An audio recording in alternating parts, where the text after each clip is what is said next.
یہ بس ہمارا قصور ہے. لیکن عمران خان صاحب جو صرف باجوہ صاحب کو گالیاں نکالتے ہیں تو پتہ نہیں یہ بتانا کیوں بھول جاتے ہیں کہ ان کی حکومت لے کر بھی عمران خان ہی آئے تھے. جی اگلا کلپ سنیے ذرا بھانڈ کا. اور لرزہ خیز عمران کے لیے نہیں، خود جنرل باجوہ کے لیے کہتے ہیں کہ میرے پاس ایسی ایسی ٹیپس ہیں کہ جب یہ میرے پاس آیا کرتا تھا اور مجھے کہتا تھا کہ آپ نے نواز شریف کو کیا شاندار شکنجے میں آپ نے پھانسا ہے، اور اب آپ اس کو یہ کر دیں، اب آپ اس کو وہ کر دیں، تو میں تو یہ چیزیں ریکارڈ کرتا تھا.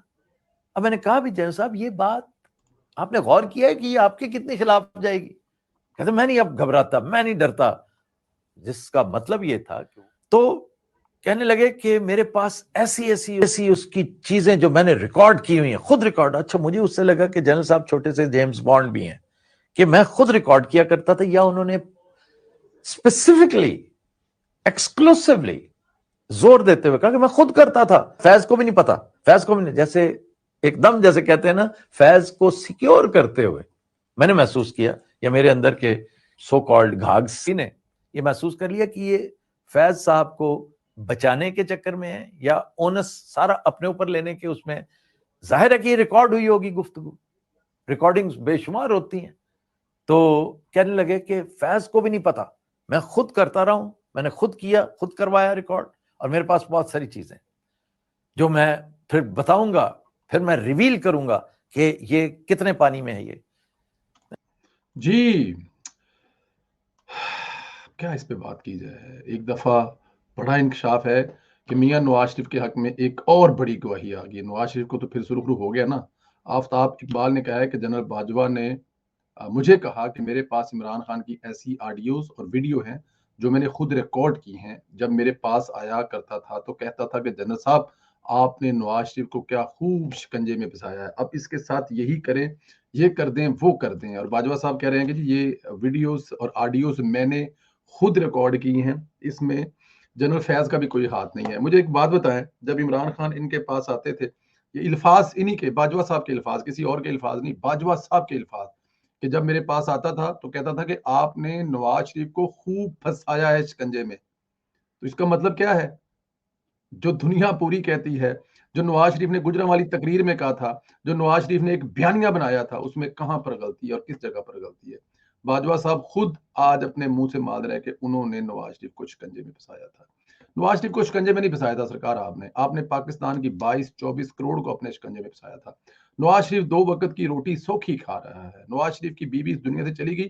ہر انسان نے جانا ہے، آپ نے بھی جانا ہے، آپ کے بچوں نے بھی جانا ہے، آپ کے بزرگوں نے بھی جانا ہے. اسی طرح جو اس ملک کی عوام کے گلے سے آپ نے نوالے کھینچے ہیں نا، وہ بڑا پرابلم ہے. نواز شریف تو اپنی سختی برداشت کر گیا، نواز شریف تو جیل بھی برداشت کر گیا، بیوی اور ماں کا غم بھی برداشت کر گیا، بیٹی کو ساتھ جیل میں لے کر بھی چلا گیا.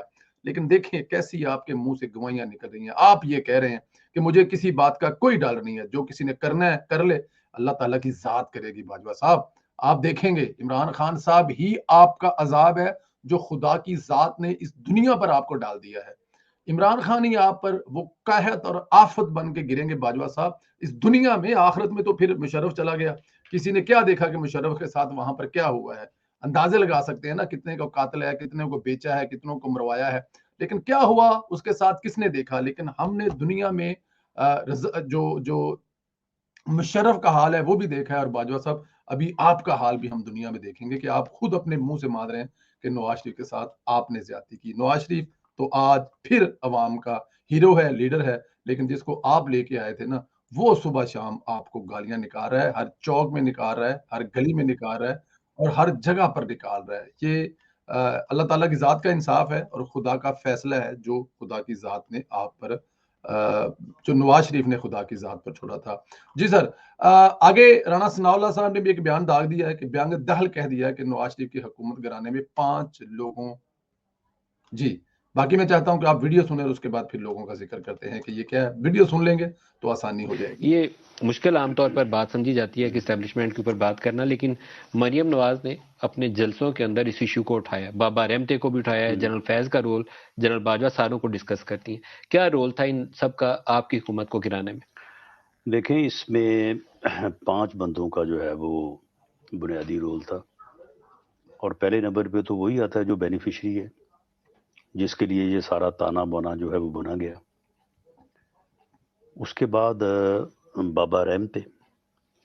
اگر بابا رحمتے جو ہے وہ پوری طرح سے اس پروجیکٹ کو جو عمران خان کو اس قوم کے اوپر مسلط کرنے کا پروجیکٹ تھا، یا میاں نواز شریف کو اور پاکستان کو جو کہ دہشت گردی اور لوڈ شیڈنگ کے اوپر قابو پانے کے بعد ایک اپنی ترقی کی جو طرف جو ہے وہ بڑھ رہا تھا، اس کو روکنے کا، تو اگر سرپرستی بابا رحمتے کی نہ ہوتی تو شاید یہ معاملہ جو ہے یہ سرے نہ چڑھ سکتا.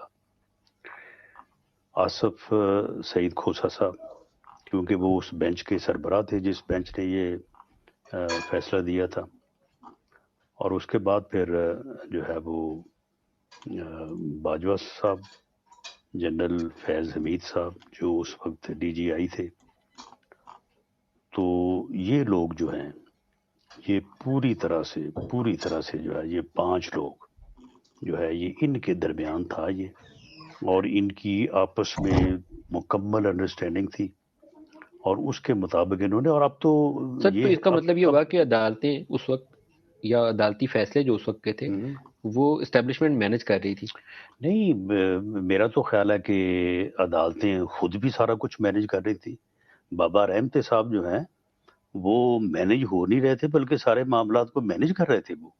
وہ اس وقت وہ ڈیم والی کہانی بھی لے کے چلے ہوئے تھے، لیکن ابھی میں نے یعنی وہ اس سازش کا حصہ تھے. مینج سے تو مراد یہ ہے نا کہ جی کوئی ان کو مجبور کر رہا تھا، نہیں، میرا نہیں خیال کہ ایسی بات تھی. اللہ اکبر، اللہ اکبر. 5 لوگ: عمران خان، ثاقب نثار، آصف کھوسہ، جنرل بازا اور جنرل فیض حمید. پورا منصوبہ انہی 5 لوگوں نے بنایا تھا. سپریم کورٹ سب کچھ مینج کر رہی تھی. ان 5 کی مکمل انڈرسٹینڈنگ تھی.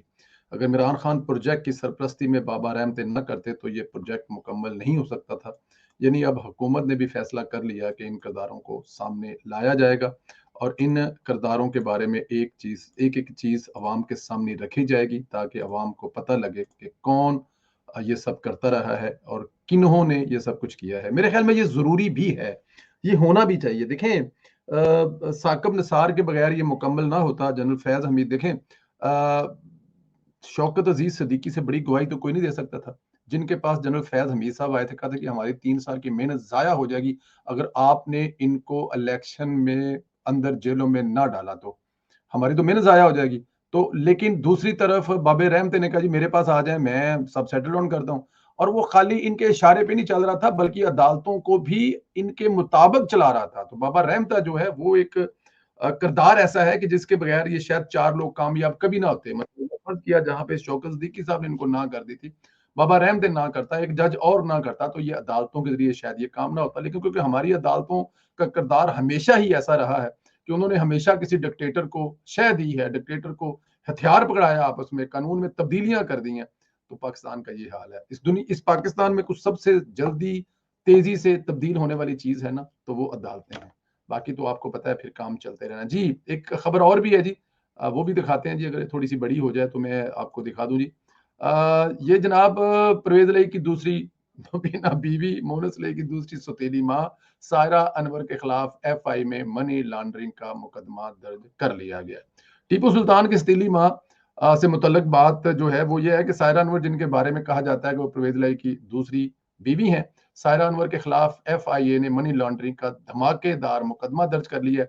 مقدمے کی تفصیل تو آپ سکرین پر دیکھ رہی ہیں، اور یہ ٹوٹل جو ہے سارا کا سارا یہ منی لانڈرنگ کا ہے جناب. یہ brief deposit in with cash سے دیکھیں جی، یہ ساتھ میں رسیدوں کے نمبر لکھے ہوئے، یہ سارا کچھ لاہور میں ہوا ہے. اچھا، انویسٹیگیشن احمد وقار انسپیکٹر صاحب جو وہ کر رہے ہیں جناب. اس میں یہ دیکھ لیں جی کہ کیش ڈپوزٹ جو ہے وہ دیکھ لیں آپ 9/6/2022 کو، یہ انہی دنوں میں ہوا ہے جب چودھری صاحب جو وزیر اعظم تھے. یہ مطلب کہ 6 لاکھ ہے، یہ 12 لاکھ ہے، یہ مطلب یہ دیکھیں چودھری برادران جو ہیں کہاں کہاں سے کس کس کے نام پر کیم ڈالتے رہے ہیں، کن کن کے نام استعمال کر منی لانڈرنگ کرتے رہے ہیں، اور کن کو خوش کرتے رہے ہیں. ظاہر ہے جو چودھری صاحب کو خوش کرتی ہوگی، چودھری صاحب اس کو بھی تھوڑا بہت تو خوش کرتے ہوں گے. تو ٹیپو سلطان کی جو دوسری امی ہے نا وہ پکڑی گئی ہے اور اس پہ مقدمہ ہو گیا. ٹیپو سلطان بیچارہ جو ہے وہ خود یورپ میں دھکے کھا رہا ہے، اور اماں جو ہے دوسری اس کی پاکستان میں اب دھکے کھائے گی. اب یہ لوگ جو ہے نا وہ کہتے ہیں کہ فرا گوگی کے بعد ایک دوسری فرا گوگی جو ہے وہ نکل آئی ہے جس کے نام کے ساتھ سارا کچھ ہو رہا تھا. دوستوں مجھے اجازت ہے، انشاءاللہ دوسرے ویڈیو میں ملاقات ہوگی. خدا حافظ.